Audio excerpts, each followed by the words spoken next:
Welcome back to my channel.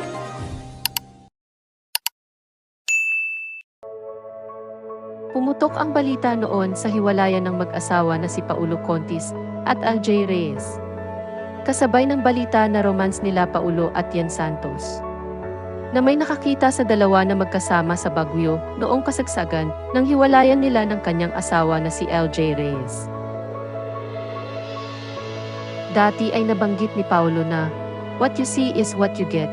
Na ibig sabihin kung ano ang nakikita ng netizens na nagkakasama rati ay considered sila na. Pero may mga pahayag din ang aktor na kahit na anong sabihin nila ay hindi pa rin sila pinapaniwalaan ng mga tao.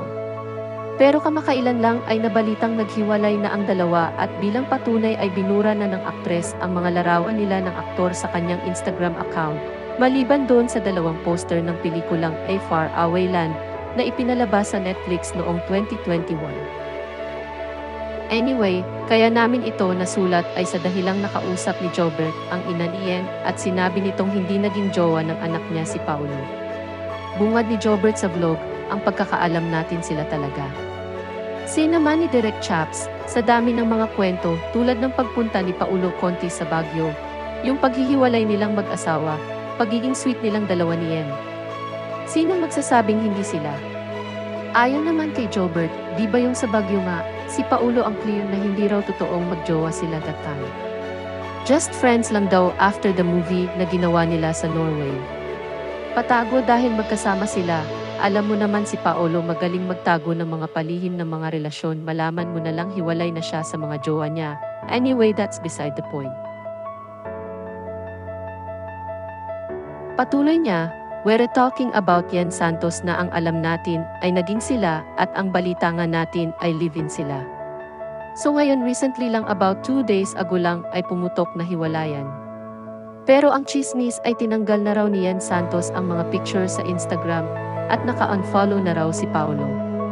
Kwento pa niya, sabi ko, Mommy may tanong lang ako. Ano yun, Nay? Nanay din kasi ang tawag sa akin noon. Sina Yen ba at si Paulo hiwalay na? Yun ang tanong ko sa kanya. Sabi sa akin, nanay naman pati ba naman ikaw naniwala? Never namang naging sila. Nagulat ako. Ha? Never na naging sina Paulo at Yen.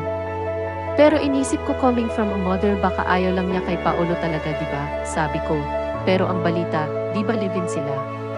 Sabi ni Mommy, si Yen she lives with her tita in Manila. Si Mommy Lilian kasi nasa Cabanatuan. Siya ang nagbabantay ng business nila, they have a commercial building there. May mga umuupa like 7 or 11. Iyon ang kabuhayan nila. Balik tanong ulit ni sa nanay ng aktres so ibig sabihin, hindi sina Paulo at si Yen. So, hindi totoong magjowa? Sagot ng nanay ni Yen, Nay naman hindi. Hindi ko nga alam sa nila nakuha ang balitang yan. Baka hindi mo lang alam na jowa ni Yen si Paulo. Kasi sabi mo nga nag-aaway kayo ni Yen. I should know kasi nanay ako. Dagdag ng nanay ni Yen. So, I just take the word for it, diba? I don't know how to say it kasi ang mommy mismo ni Yen Santos na si Mommy Lilian ay kaibigan ko at si Yen ay anak-anakan ko at si Paulo, anak-anakan ko rin na ang nagsabing walang relasyon si Paulo at si Yen. Sa ngayon, hindi na nakafollow sa isa't isa sila Paulo at Yen sa Instagram. At si Paulo ay nakaparivate ang account nito.